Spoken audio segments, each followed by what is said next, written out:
3 ข้อห้ามถามข้าวยามจู้ด้วยปีต่างถ่อมตั้งในคะ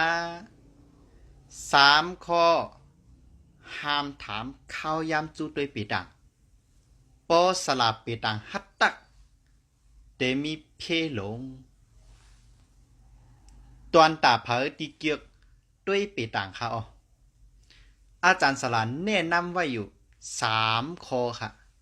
ที่ถูกลีดทำสลับปีต่างนะครับอ๋อเนื้อตั้งปีกยามคู่สละยามกินหายไว้กำเหลียวอ่ะสลาปีต่างก็เลยฮัดตัก3 ข้อห้ามในเตะหกไว้ผีเนื้อ3 วัน 7 วันเป็นหย่องเป็นอะไรกำเหลียวนะครับกอบจังนั้นอ่าจึงเป็น3 ข้อที่เขาลำลองดูถามสลาปีต่างและป้อสลาปีต่างเขามีคุณธรรมจริยธรรมเขาเตะตักข้อ3 ข้อเนี่ยมาถ่อมด้วยจอมกันค้าว่ามีอีสังพองข้อหมายหนึ่งห้ามถามวันตายว่าเตเป็นวันตายของเฮาฮังกุยวันตายของเปิ้นหรือเตถามว่าโกนอันตึกเจ็บเป็นอยู่นั่นจ่าตีปีน้องเฮาตีเจ็บเป็นเฮาแห้งอยู่นั่นจ่องมันเตตายอยู่ค่าห้าข้อถามนี่เป็นข้อถามที่สลาเปตังมิสิตักลองตั้งมันก็ว่าปอเฮาฮู้วันตายของเผอคือเฮาฮู้วันตายของโตเจ้าเก่ามันตื้นปันพรให้นำสิพรหลีเบิงเตียกว่าเฮาฮู้เนาะว่าเลือนนาทางเตได้สูวนว่าเลือนในตีเป็นจึงหือค่ะตีเป็นจึงหือไว้ค่ะสูเตเจอจัดปานไรมีตั้งซื้ออยู่ห้าสูเตเจอจัดปานไรเหมือนเก่าอยู่ค่ะห้า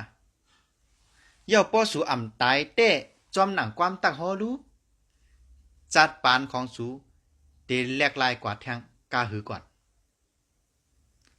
จึงนั้นสูติหันว่าขอถามในเป็นเมียวตีสลาเปตังถูกลีตาคอกอบมันปันพ่อนหลีตีผักเสโก้ค่ะขอถามหมาย2ที่ถูกลีถามสลาเปตังก็เป็นลูกก็เลยปึงไลคือปึงไลนั่นเป็นหนึ่งในขอถามที่มีคนใกล้ๆมาถามนำเสเปิ้นตอนตาก้นที่มีลูกล่างนำรวยผู้อย่าก้นหลงก้นเทากำพองเตสนจะลองในเป็นคำว่ามีหนำทวนยาวค่ะลูกก็เลยเตปึงไลลูกก็เลยเตเล่งคาลูกก็เลยเตเล่งเฮาในเป็นแทงคอถามหนึ่งตีสลาเปตังห้ามตักฮอลาลากอบกูเมียวตีสลาเปตังตึกเตลาดออกกว่าปันพรให้ตุ้มเตอตามตีจัดปันลูกอ่อนไรหลายก็เปิงแตกมันเมื่อนังพออาจารย์ลาดว่าลูกก็อยากปึงไรสูวนว่าสูเตจัดการลูกก็อยากเจิ้งหือมังก็จางเตปล่อยปิ้นปล่อยแปดลงกว่ากำเหลียวกอบวนว่าลูกก็ในเตปึงอิงไรหือมังก็จางเตสวนเจอเสือเจอเขาป้นตีกว่าก็ว่ากูเขาเตมาลุมลาเนอนากัดจึงตั้ง2 เมียวในก็เนี่ยตื้นปั่นพรให้ไปกว่าเนอเสียนตั้งตีพิษธรรมดาตุ้มเตอตำตีลูกอ่อนก็หนึ่งกว่าตั้งโจตั้งจาดปานของเขากำเหลียวข้อถามหมาย3ตีถูกลีถามสลาเปตังตักเฮกุนแตกใหญ่กันเปิงแตกมันเหมือนหนังเฮาเตเปียดกันตั้งก็หักเฮาอยู่ค่ะห้าก็ในจ่องจะนำหยาดปานอ่อนเฮาเปียดกันตั้งเขาจ่องเตลีค่ะห้า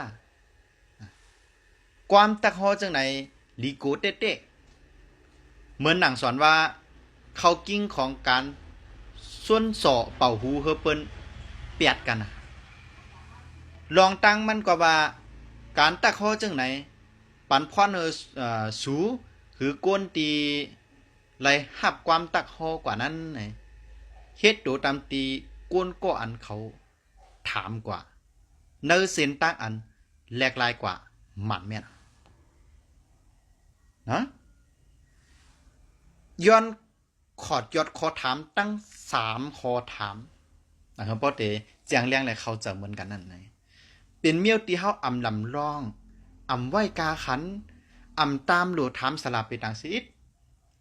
กอบความตะคอของเขาเนี่ยเตปันพรอำดีตำตีตุกกูนผู้ตีอันไรถ่อมยินกว่าตำตีก้นอันไรห้าผู้ความตะคอกว่าเนี่ยอำว่าเตเป็น1วันตาย2ลูกก็แล้วปึงไล่ปึงอำไล่และ3ส่อโซนเป่าหูเฮก้นแตกแยกกันกอบเมียวจุ่มเจอไหนมีลองจำเป็นหรือหู้การตีเฮาหู้กว่าตื้นเตเฮ็ดเธอจัดปานเฮาสุกยุงคืนแทงตั้งหนำเฮาเจอจัดปานกันกว่าจอมธรรมดาสภาวะเย่าก็เจอจัดปานเฮามีสติก็จางเตผ่านป่วนลองเจอในไหลรวยตูเจ้าก็มันกูก็อยู่คาอ๋อตอนตาเงาตุ้งหัวในย้อนคือยังไว้กันได้ก่อนค่ะทบยากันแทงเหมือเนเงาตุ้งหัวหน้า